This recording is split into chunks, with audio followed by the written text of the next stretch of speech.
commencé aux éditions Alsatia, où on m'avait demandé d'y aller.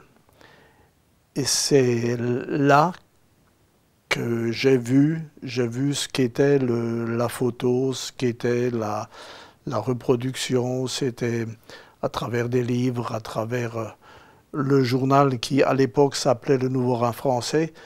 Et Alsatia faisait les clichés pour l'imprimerie du journal Le Nouveau Rhin français. Pour moi, je voulais juste montrer ce qui est beau dans la vie de tous les jours. L'instantané dans la photo, c'est pour moi la plus belle des choses.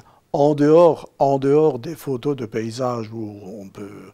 Mais dans l'actualité même, sur des accidents ou sur des manifestations, c'était toujours l'instantané. C'était vraiment la photo prise sur le vif. Oui. Et ce qui était d'ailleurs ce côté charmant, où il n'y avait rien d'artificiel, c'était du naturel. L'argentique, pour moi, restait toujours une base solide, de ce qui n'est pas aujourd'hui tout à fait le cas pour le numérique. Parce qu'on efface trop facilement dans le numérique ce qui a été fait comme travail. Mais l'argentique est toujours, à mon avis, valable. Dieu sait qu'on ne l'utilise plus. Si, on l'utilise encore, mais dans la pratique d'aujourd'hui, ce n'est plus pensable. De mon temps, je me rappelle quand on a fait une soirée de la foire au vin, les photos ne paraissaient pas le lendemain, ils paraissaient après-demain. Mon côté préféré était la viticulture.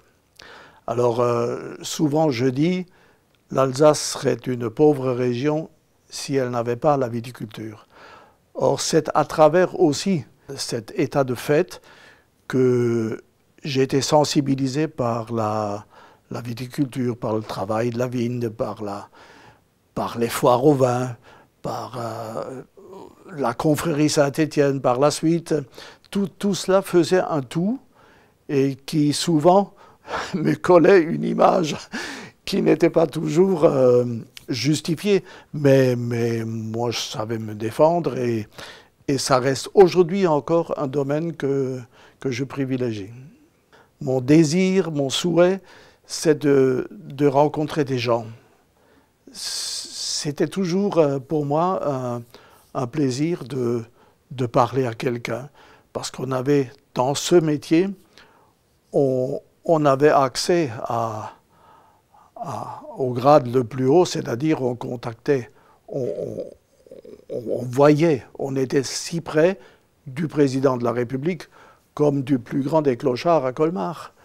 C'est d'ailleurs dans ce livre même où vous pouvez voir le général de Gaulle, et comme on peut également voir le Stadthalter, qui était une figure emblématique de Colmar. Tout ce qui est là-dedans, ce livre, c'était d'abord une affaire de recherche, parce que sur 50 années de photographie, faire une sélection de 700-800 images, c'est pas évident. Alors il fallait travailler pour trouver tout cela. J'ai voulu montrer un peu le passé de Colmar. Le passé, c'est finalement un passé récent, mais qu'est-ce qu'il y a eu comme changement dans les 50 dernières années à Colmar? C'est dans la structure même de la ville, il y a des choses qui existaient à 50 ans, qui n'existent plus aujourd'hui. Prenons tout simplement le tramway. Le tramway qui existait et qui aujourd'hui a disparu. Quand je vois les images du docteur Schweitzer, quand je vois les images de l'abbé Pierre, ben c'était, ou même des personnalités plus proches de Colmar, c'est toujours des moments forts qui me rappellent un certain temps. Je me rappelle le jumelage de Ilhuisen avec Collonges au Mont d'Or, où M. Bocuse est venu donc de Collonges et a apporté 2 tonnelets, ou c'était peut-être même des tonneaux, de Beaujolais.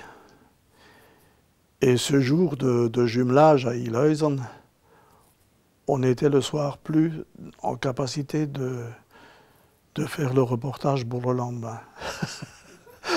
Mais c'était une anecdote que j'y pense souvent, mais c'était des moments vraiment de cordialité, de convivialité, c'était superbe.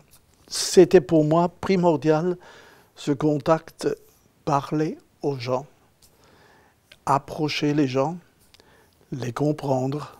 Aujourd'hui, ça me fait plaisir de voir un reflet de tout un passé qui est démontré aujourd'hui à travers ces images. Il y a encore des choses que j'aimerais faire. J'aimerais encore rendre service au journalisme actuel. On ne sait pas ce que l'avenir nous réserve, mais on peut avoir des projets encore.